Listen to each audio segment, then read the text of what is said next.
बिस्मिल्लाहिर्रहमानिर्रहीम। आपको इस्लामियात की किताब में खुश आमदीद और मैं हूं आपका मुदर्रिस डॉक्टर ज़ियाउर रहमान साद। प्यारे बच्चों, आज हम पढ़ेंगे बी लिफ्ट नंबर 18 और उससे पहले तसलसल का ये काम आप कर चुके हैं और उसके बाद देखते हैं कि आज हम बी लिफ्ट नंबर 18 में कौन से हासिलाते ताल्लुम पढ़ेंगे। ज़रा स्क्रीन को देखिए। हमारा पहला हासिल ताल्लुम है बेटा, अल्लाह ताला के हुकूक की अहमियत से वाकिफ़ हो सके कि अल्लाह ताला के हुकूक कौन से हैं और ये कितने अहम हैं और हमें अल्लाह ताला के हुकूक अदा करने चाहिए। और उसके बाद अल्लाह ताला के हुकूक में से एक यानी दुआ, उसकी अहमियत और फजीलत से आगाह होकर अमली ज़िंदगी में दुआ मांगने की आदत अपना सकें, आप भी और मैं भी। अल्लाह ताला हमारा खालिक है, मालिक है, राज़िक है। जिस तरह हम माँ बाप का शुक्रिया अदा करते हैं कि वो हमारा ख्याल रखते हैं, तो हमें सबसे ज़्यादा शुक्रगुजार अल्लाह ताला का होना चाहिए जिसने हमें दुनिया की हर नेमत दी है। और उसका शुक्र अदा करने का तरीका क्या है कि जिस तरह वालिदैन का एक हक है, इसी तरह अल्लाह ताला के भी कुछ हुकूक हैं जिनको अदा करना लाजमी है। ठीक है बेटा। अब उनमें से पहला क्या है? पहला हक यह है कि हम सिर्फ अल्लाह ताला की इबादत करें और उसके अलावा किसी की इबादत न करें और उसके साथ किसी को भी शरीक न ठहराएं। यह सबसे पहला और जरूरी हक है।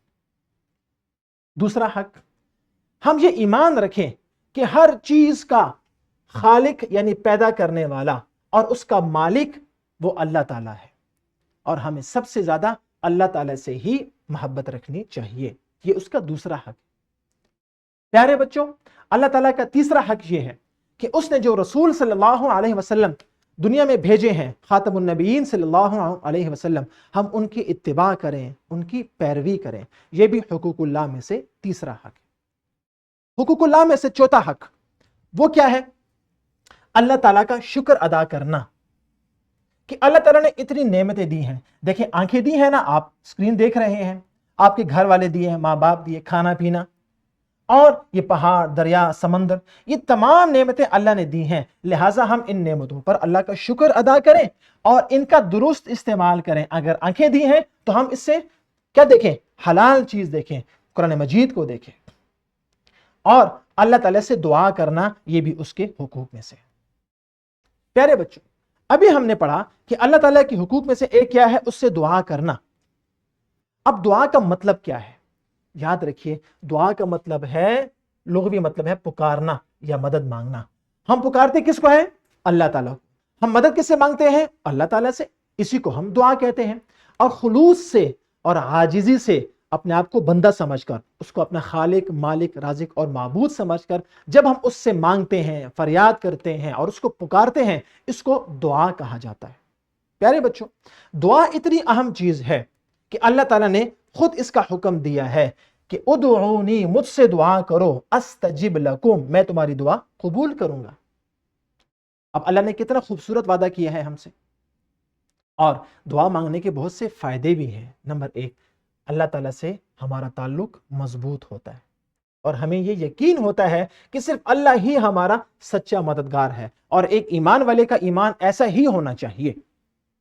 उसके बाद जब एक इंसान अपने खालिक के सामने झुकता है और हाथ फैलाता है तो उसकी रूह को सुकून मिलता है और उसके दिल को इत्मीनान होता है। क्यों इत्मीनान होता है? कि वो ये समझता है, उसके दिल में एक बात पुख्ता हो जाती है कि मैंने अपना मसला सबसे ज्यादा ताकतवर अपने रब के सामने रख दिया है, अब वो मेरी दुआ जरूर सुनेगा। इसलिए उसके दिल को सुकून होता है, उसकी रूह को इत्मीनान होता है। प्यारे बच्चों, अल्लाह ताला खुद दुआ करने वालों से खुश होते हैं और जो दुआ नहीं करता, अल्लाह ताला उनसे नाराज होते हैं। लिहाजा आपको और मुझे चाहिए कि हम हर वक्त, खुशी हो या गमी, मुश्किल हो या आसानी, हर हाल में अल्लाह ताला से दुआ करें। और जल्दी से अपनी किताब का ये सफ़ा खोल लीजिए, इससे हुकूकुल्लाह और दुआ से मुताल्लिक़ ये इक़्तिबास पढ़ी है और उसके बाद आपने तदरीसी जांच का ये काम करना है कमरे जमात में, और घर का काम आपने करना है किताब तमरीन मजाइज़ा पे। अपना बहुत ख्याल रखिए। फ़ी अमानिल्लाह।